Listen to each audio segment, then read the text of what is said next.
Hello students, welcome to the Latin American Social Structure. This is a flipped classroom lesson by Mr. Martiron and Mr. Walter. Hello, class. First, we're going to look at how it all fits in. Mr. Martiron, would you like to explain this? Alrighty, students. We've talked about the Renaissance, which ran from 1300 to 1700. Alright, that was a great time of change in Europe. But also during the Renaissance was this age of exploration. Okay, age of exploration happened to overlap with the Renaissance. So from 1480 to 1790s, the European powers really expanded overseas. This is where we have Christopher Columbus, Magellan, Amerigo Vespucci, Jacques Cartier, and all the other Spanish explorers. Okay, from here, after Christmas break, we're going to be looking at the Age of Reason. That's where Europeans began questioning each other's values, and really then that would pivot us into the Age of Revolution in the 1750s. Alright, just as a quick little recap, some of the causes of exploration included the three G's: God, gold, and glory. Remember, gold was this search for material wealth. God was the hope that they could spread Christianity to other parts of the world, and glory was personal fame from going on a successful exploration journey.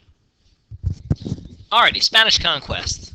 All right, we studied when we talked about geography that some of the reasons why the Spanish were able to take over and dominate the Native Americans was because of guns, germs, and steel. But once they did that, the Spanish had a superior military. Okay, they were able to basically divide and conquer among the Native Americans. And also, guys, the big one is the idea that disease is brought over from Europe really weakened the Aztecs and the Incas and caused that empire to decline. So now we have to kind of ask the question, once the Spanish start setting up colonies in the New World, what do those societies look like? And we have an answer for you. So this, what you're looking at now, is the colonial social pyramid. And this was the social structure of the people that lived in the new Spanish colonies in the New World.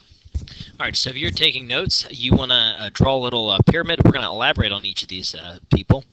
All right, at the top of the pyramid are peninsulares, and they are Spanish-born colonists. These are first-generation children that their mother and their father are both of Spanish descent.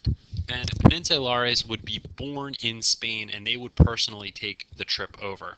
Now, Creoles were people that were born in the New World or born in the Americas, but their parents would both be peninsulares.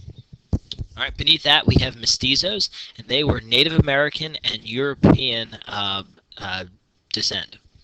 And then at the bottom of the pyramid would be mulattoes, and these are people that had parents that were African and possibly European. Now, class, who is missing from the social pyramid? Mr. Walter, can you help us out?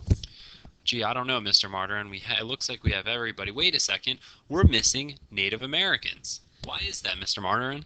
Well, Native Americans were held in such low regard they didn't even make the social structure. So a little bit about peninsulares. As we said, they were Spanish-born from Spain. They dominated Latin American politics and social life. And the most important thing you might want to know about them is that all of the best jobs would go to these people. They held the top jobs in government and in the church. All right, we said beneath that are the Creoles, and these are people of European descent, Latin Americans. They were Spanish-born in Latin America. They were pretty wealthy. They owned types of haciendas, ranches, mines, and stores, and they were considered to be second-class citizens. So these people would be pretty well off, but they would never get those top jobs. Then we have the mestizos, which were the mixed people of Native American and European descent. These people, regardless of how hard they worked or how smart they were usually denied wealth and high social status in the New World.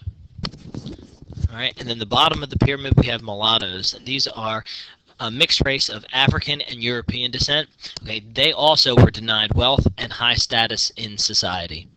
And then at the very bottom, as we said, the Native Americans, although they were the first people here when the Europeans came over, both the English, the French, and the Spanish, these people would be completely kicked out of the social structure altogether. So here's just another look from the most powerful to the least powerful: the peninsulares, the Creoles, the mestizos, the mulattoes, and the Native Americans. Alrighty, class, and now that you've watched this Swift Classroom, if you need to go back, you can watch it again. You now want to take the very brief quiz that Mr. Walter and I have prepared for you guys via Edmodo. Good luck.